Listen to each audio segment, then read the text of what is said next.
What's going on, guys? We are back once again, and we are going to be talking about another movie today. Today, we are going to be talking about the brand new movie, The Grudge.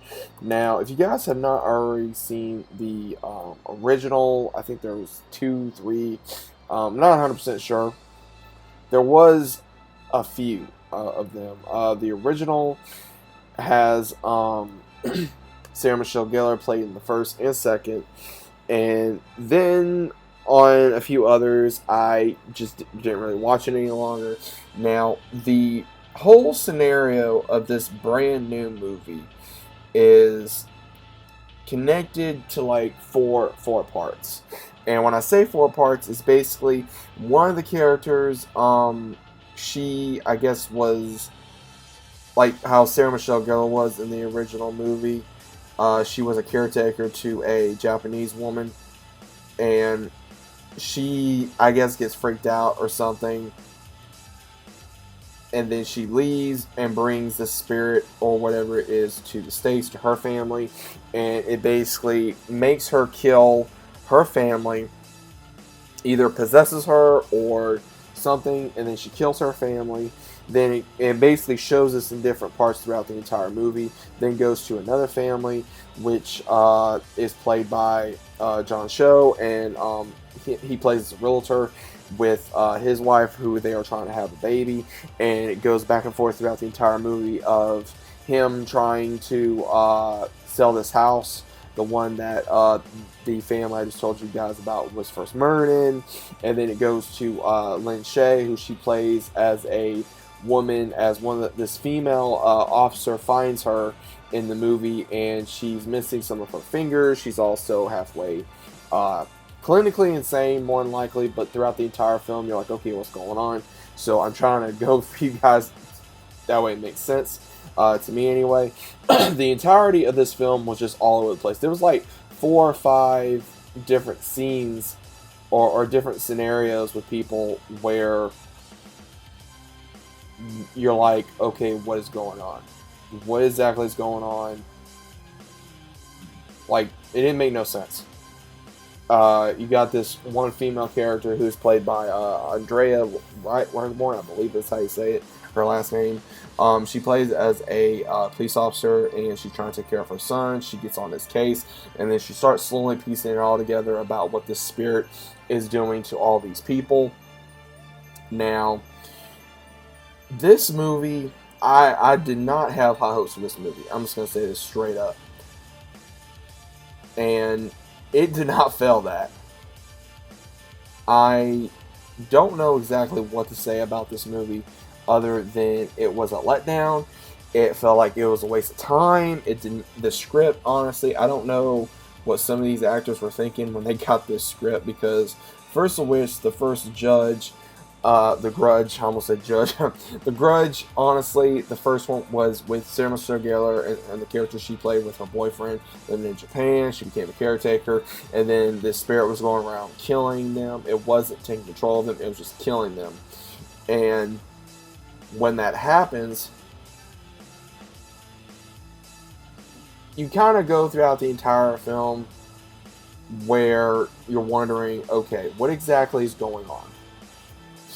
And in this one, it kind of does the same thing, because you're wondering, okay, how are they doing this? Because it really doesn't show. It just shows the woman that we've seen throughout the entire movies. And basically the original, we have where she was originally in the original film. The woman, and because basically you heard her, you heard a boy, you heard a cat, where this, the husband found out that she was wanting to be with someone else. He found out, he killed her, he drowned her, his son, and the cat, and then he killed himself. So we have in this one, it doesn't really go into that. I'm assuming that's what it may go into. I'm not entirely sure. Again, I'm not entirely sure of what exactly they were trying to do here. It basically was taken in the States, even though this was technically a Japanese spirit. Now, when the authorities got into this, there was a detective that the main character was working with. His partner went to the house, became obsessive, with this case. He got into a lot of uh, evidence about this. He even went into the house. He went insane. He went to an insane asylum. He basically tried to kill himself, and he failed. And he was in a I can't think of the right word right offhand, but I know he was half of his face was like still there, but he was still to where he was trying to talk. You could barely understand what he was saying. You had to really pay attention. Um, and then we also get to see where she's trying to basically handle, like, is this real, or is this, like, what is this? Like, she honestly does not know what she's doing. And the entirety of this film, like, the original officer that was on this case, who was played by William Salter, who's been in a whole bunch of different movies, he was telling her, you gotta just, you gotta burn it, you gotta destroy it. And then finally, when he actually does this, he finally does destroy the home in the end. Doesn't stop because the spirit still latched onto her, and apparently at the very end either kills her or takes over her. So the entirety of this movie, I think, was very...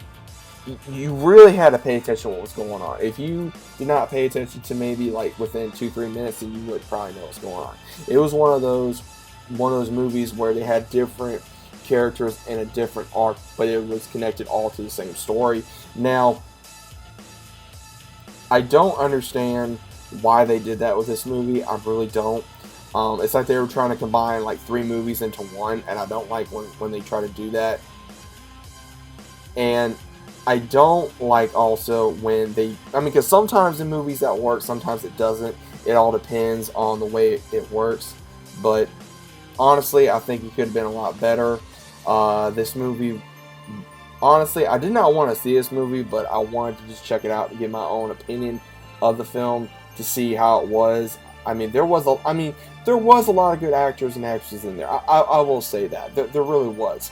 And it just thinks I just think that they got a bad script or a bad movie or something, because there was a lot of ones in this film or in these films that are very great. Again, great actors, great actresses, like Lynn Shay, for example.